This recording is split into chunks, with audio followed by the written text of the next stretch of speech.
DJ हिरन कार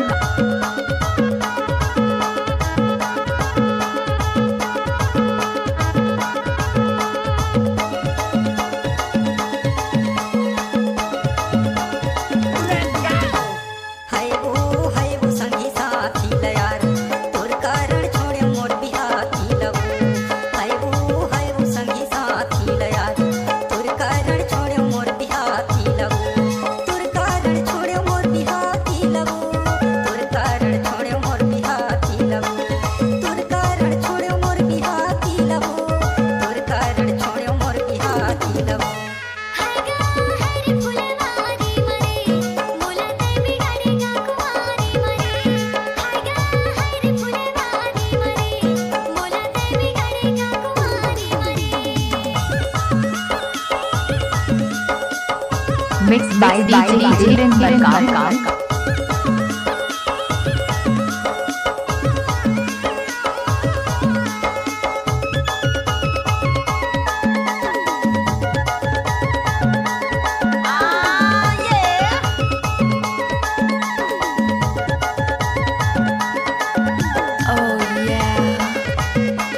mix किया है डीजे हिरेंद्र मरकाम कलंदे वाले।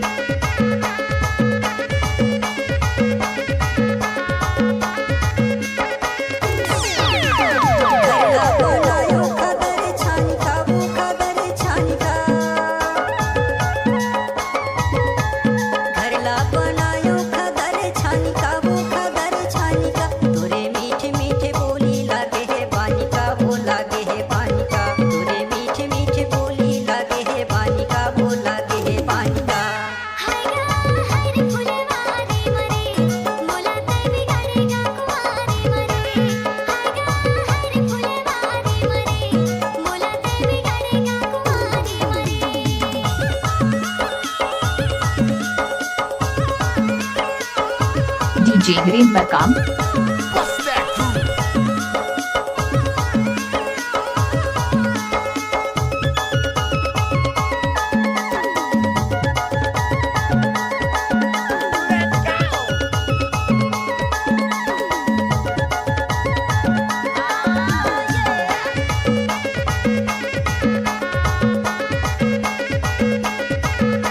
DJ Hirendra Markam exclusive.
DJ हिरन कार DJ Hirendra Markam exclusive.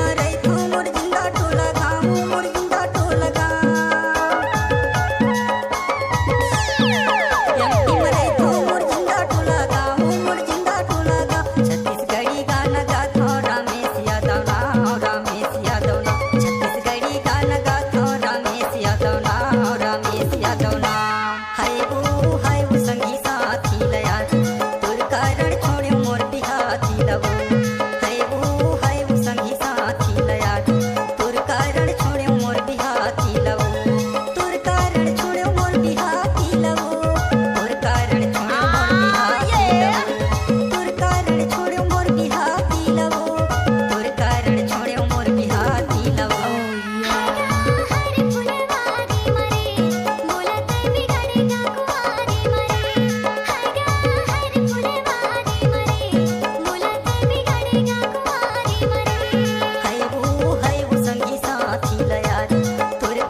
Mix किया है डीजे हिरेंद्र मरकाम कलंदे वाले। तोर कारण छोड़्यो मोर बिहाती लवो बोला ते भी डरेगा कुमारी मरे तोर कारण छोड़्यो मोर बिहाती लवो बोला ते भी डरेगा कुमारी मरे तोर कारण छोड़्यो मोर बिहाती लवो तोर कारण छोड़्यो मोर बिहाती लवो डीजे हिरेंद्र मरकाम।